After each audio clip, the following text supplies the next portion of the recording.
Thanks. Good afternoon, everybody. I'd like to start with a couple of questions. First of all, who here has some interest in teaching as a career? Oh, great. How many of you have an interest in something that's not teaching as a career? All right. So as it turns out, you guys who raised your hands for both are not alone. As it turns out, 33 to 48% of teachers enter the profession from some other career first.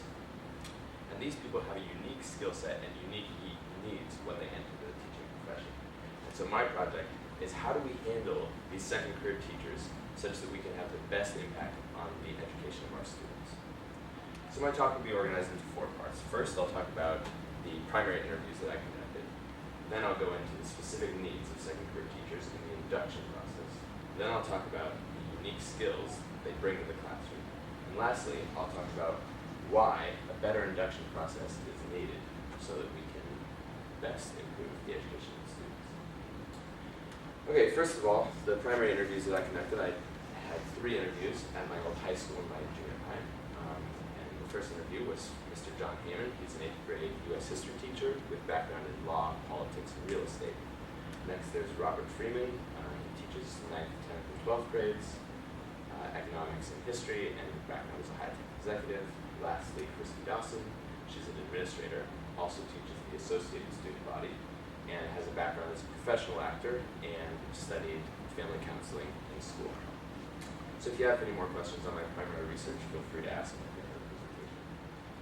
For now, I'll move on to the specific induction needs of second career teachers when they enter the workplace. So the induction process, or assimilation, is something that every teacher goes through when they start working in a new school, whether they're coming out of some other industry or straight from their undergraduate or graduate degree. And so here's a little word map that's kind of generally what's good to have in an assimilation process. But I want to look at what specifically do second career teachers need in their induction process, and how is that different or the same than traditional teachers. So first, there's the know why motivation, and this is what motivates these teachers to change careers and become teachers. And so as you can see, this is going to be pretty unique to this group of second career teachers. And this is important because these ideas are going to be fresh in their mind, and it's important to validate those feelings so that these teachers feel comfortable in the environment. So for example, Mr. Freeman, the economics teacher, he felt he wanted to give back to his community in a significant capacity, and he felt teaching was the way to do it, so that was his motivating factor. So a second need is the know-how need, and this is essentially what are the classroom tools, what are the classroom skills that you're going to use. And I'll go into this in a little bit more depth in the next section, but it's also important to have mentors provide in-class feedback in this part. And so, for example, Mr. Heyman, when he first started teaching, he didn't even know he needed to write lesson plans. So as you can imagine, he would have greatly benefited from a mentor to provide him with this information. Lastly, there's the know-whom needs, and this is establishing connections with peers in the administration, essentially networking. And so it's important to have a good relationship with the people that you're working with, as you can imagine in any job. So for example, Mr. Heyman, his first year, he worked under the department head in U.S. history, and he learned a lot from her. And then he ended up becoming the department head the following year. Mr. Freeman, on the other hand, feels quite isolated within his department and often butts heads with the administration. And so he would have greatly benefited from a mentor to also help him make these networking connections. Okay, so that's been a little bit on the specific needs of second career teachers. Now I want to talk about the unique skills that they bring to the classroom. So, I have the classroom skills. I'm going to break this apart into 2 categories. First, we have the technical skills, and then there's the non-technical skills. Technical skills are essentially subject area expertise, and non-technical skills are kind of classroom management skills. So for example, Mr. Heyman started a constitutional seminar, and this is based on his experience as a lawyer and a politician, and also started a finance elective based on his experience in real estate. So as you can see, those are strong technical skills that he brings to the classroom. On the other hand, he also developed many skills as a public speaker in his previous careers, and now applies them a lot in the classroom. Mr. Freeman, as an economics major, often brings real-world examples into the classroom, and often writes his own texts for the class, and so this shows a strong mastery of the material. Ms. Dawson, working with rowdy teenagers every day, definitely uses her skills as an actor and a family counselor on a day-to-day basis.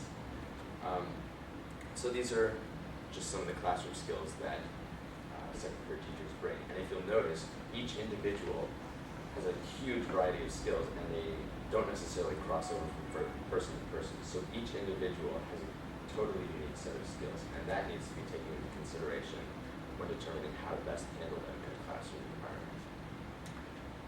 So, how can we handle these teachers to improve the education of students? So initially, my intuition said, let's go into the in-class practices and give these teachers more freedom in the classroom to design the structure and design their teaching style. But after my research, I determined, in fact, we must look at the induction process to make changes. So, why is this the case? First of all, mid-career teachers are not necessarily better teachers than teachers straight out of undergraduate. As teacher and writer Tom Moore said, teachers don't drop into the classroom like Navy skills. Second, the teacher freedoms that they have in the classroom, those are already in place.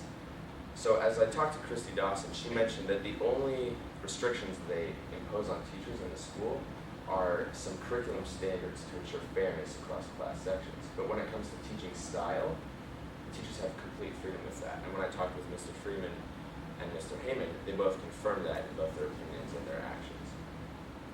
So although they have freedom in the classroom, the induction process that introduces them to the school is not appropriate for their needs. So what do I mean by appropriate? I mean induction that addresses their needs and takes into account their existing skills and bases the necessary training off of those skills.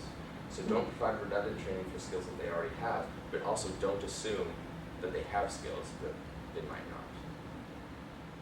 So Pam Grossman, a professor of education here at Stanford, said, for our schools to succeed, we need to attract a highly capable workforce, devise better systems to support teachers in their first year on the job, support teachers in their first years on the job, and create conditions that keep highly effective teachers in the classroom. So she's essentially saying, attract these second career teachers to teaching from their other careers, and then create an induction or assimilation process that matches their needs and their skills. In conclusion, second career teachers have a diverse set of induction needs.